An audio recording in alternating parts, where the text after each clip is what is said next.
Hello Golden State Warriors fans, we are here once again to bring you the latest news related to our team, and I would like to emphasize how committed we are to improving our performance to achieve great results. Before we dive into this intriguing news, I kindly request you to show your support by clicking the like button, and if you are not yet subscribed to our channel, I invite you all to join us on an exciting journey. Remember to turn on notifications so you don't miss anything. The Warriors dynasty shines even brighter amid historical parity. 5 consecutive finals appearances and 4 championships in 8 seasons are remarkable in any NBA era, but the Golden State Warriors' dynastic run is becoming even more extraordinary as the league enters a period of historic parity. For nearly a decade, the Warriors were the envy of the league, dominating the Western Conference from 2015 to 2019 and capping it off with another championship in 2022. Now, it seems unlikely that any team will replicate such a level of success in the foreseeable future. A new era of NBA parity. The NBA has moved far from the days when the Golden State Warriors and Cleveland Cavaliers reigned supreme. Last season, the Denver Nuggets, led by a youthful core and one of the league's greatest players, looked poised to start their own dynastic run. However, the reigning champions were stunned by the Minnesota Timberwolves on Sunday, who overcame a 20-point deficit in Game 7 to advance to the conference finals.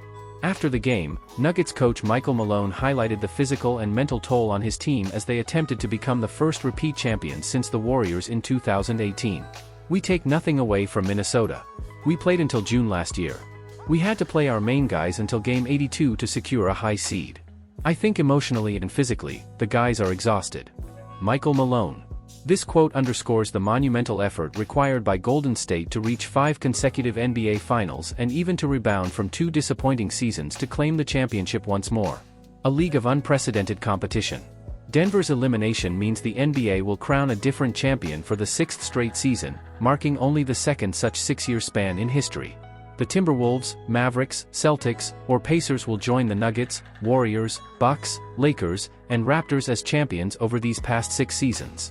The NBA seems to have achieved its goal of league-wide parity, a stark contrast to the 4 consecutive years of Warriors-Cavaliers finals matchups. As the Golden State dynasty recedes into history, it becomes clear just how rare and treasured such an era of dominance truly is. 2 potential targets for the Warriors in the upcoming trade market. The Golden State Warriors' hopes of acquiring a starting-caliber player this offseason have been given a significant boost following recent developments. After a disappointing season ending in a play-in tournament exit, the Warriors are expected to explore trades in the coming months to rejuvenate their roster around their veteran core. Jarrett Allen and Clint Capella expected to hit the trade market. The need for a high-level veteran center has been apparent for Golden State, even as Kevin Looney has continued to deliver solid performances over recent years. While Tracy Jackson-Davis has shown potential to fill in as Looney declines, adding a more credentialed big man could still be a priority. The Warriors' prayers might be answered with the belief that Cleveland Cavaliers' Jarrett Allen will be available in the trade market this offseason, according to NBA insider Mark Stein. Expect Cleveland's Jarrett Allen to become one of the league's most coveted trade targets this offseason if the Cavaliers A. manage to sign Donovan Mitchell to a contract extension and then B. prioritize signing Evan Mobley to a potentially maximum contract extension this summer as increasingly expected. Mark Stein. Allen, a 2022 All-Star, averaged a career-high 16.5 points and 2.7 assists, along with 10.5 rebounds and 1.1 blocks in 77 regular season games. Despite missing the last 8 playoff games due to a rib injury, Allen remains a valuable asset as the Cavaliers look to advance in the Eastern Conference.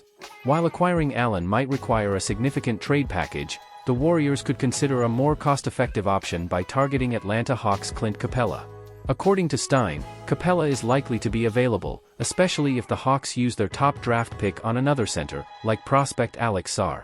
Capella, 30, averaged 11.5 points, 10.6 rebounds, and 1.5 blocks in 25.8 minutes per game this season, marking his 7th consecutive season averaging a double-double.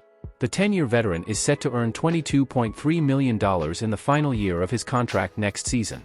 The Warriors have Jackson-Davis under contract for 3 more years, while Looney has an $8 million contract for the next season, with only $3 million guaranteed. This flexibility could position Golden State well to make a strategic move in the upcoming trade market, potentially landing a player who could significantly enhance their chances of a deep playoff run. Pacers reach conference finals, intensifying scrutiny on Warriors' trade inaction. The Indiana Pacers' advancement to the Eastern Conference Finals on Sunday further validates their decision to trade for two-time All-Star Pascal Siakam in January. In stark contrast, the Golden State Warriors' choice to remain inactive at the midseason trade deadline resulted in their elimination in the play-in tournament. Siakam was a potential trade target for the Warriors during the first half of the season. However, the 30-year-old forward reportedly had little interest in re-signing with Golden State if he were traded there. Pacers' success amplifies criticism of Warriors' trade inaction. Siakam scored 20 points, grabbed 4 rebounds, and dished out 4 assists in the decisive Game 7, highlighting the missed opportunity for Warriors fans who saw their team pass on acquiring him and other potential midseason targets. Initially, the Warriors' decision seemed justified as they delivered an impressive second half of the season, finishing with a 27-12 record in their last 39 games, igniting hopes of an improbable playoff run. However, as their offense struggled against the Kings last month, the need for a reliable second scoring option became glaringly apparent. Siakam's role in propelling the Pacers to the conference finals serves as a stark reminder of what the Warriors might have missed. While trading for Siakam, only to see him leave in the offseason, could have been a nightmare scenario for Golden State, it still underscores the pressure on the front office's decision to remain passive at the trade deadline. Siakam's impact in leading the Pacers to the conference finals is notable, especially when 2 of the other 3 remaining teams also made significant trades in the past year. The Dallas Mavericks acquired P.J. Washington and Daniel Gafford midseason, while the Boston Celtics reshaped their roster last offseason by trading for Kristaps Porzingis and Drew Holiday. Had Golden State made a substantial move in February, it might have significantly improved their position, despite the deep hole they were in and the strength of their conference. At the very least, these playoff outcomes should motivate the Warriors to pursue a major trade this offseason, aiming for a more impactful acquisition than the Jordan Poole for Chris Paul deal. Warriors' Brandon Podziemski reacts to rookie snub of Tracy Jackson-Davis. Tracy Jackson-Davis narrowly missed making the All-Rookie team. The NBA unveiled its 2024 All-Rookie team on Monday, featuring standout young players like Victor Wembanyama, Chet Holmgren, and Brandon Miller. Among them was Golden State Warriors guard Brandon Podziemski, who led the league with 38 charges drawn. However, Podziemski was surprised to see his teammate, Tracy Jackson-Davis, omitted from the list. He voiced his disbelief on social media, saying, Tracy Jackson was snubbed. Jackson-Davis came close to securing a spot on the second team but was edged out by Memphis Grizzlies forward G.G. Jackson II. Jackson-Davis finished 11th in the All-Rookie voting with 42 votes, just 1 point shy of Jackson for the 10th and final spot. The top 5 vote-getters earned first-team honors, while the 6th through 10th earned second-team recognition. Was Podziemski right, or was his view biased by team loyalty? Podziemski's perspective, loyalty, or legitimate? While it's commendable that Podziemski stood up for his teammate, arguing that Jackson-Davis deserved a spot is challenging. Jackson-Davis averaged 7.9 points on an impressive 70.2% shooting, with 5 rebounds, 1.2 assists, and 1.1 blocks in 16.6 minutes per game last season. Meanwhile, Jackson averaged 14.6 points on 42.8% shooting, with 4.2 rebounds and 1.2 assists in 25.7 minutes per game. Jackson-Davis's case rests on his durability and shooting efficiency.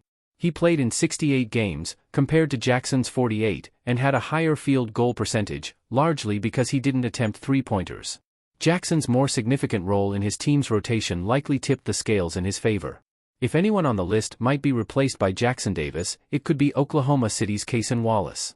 Wallace averaged only 6.8 points on 49.1% shooting, with 2.3 rebounds and 1.5 assists in 20.6 minutes per game. However, Wallace played in all 82 games, which heavily influenced voters due to his higher average minutes. Podziemski expressed his frustration over the voting results, telling Dalton Johnson of NBC Sports, "It upsets me for him. We've been through everything together. From a guard's perspective, seeing his impact on our games and how he helped us win, I think voters should consider wins more. It's disappointing he didn't get it. He deserved it." Warriors' success, a double-edged sword. A legitimate point in Jackson-Davis's favor is that the Warriors were better than several teams with selected players, which led to less playing time for him.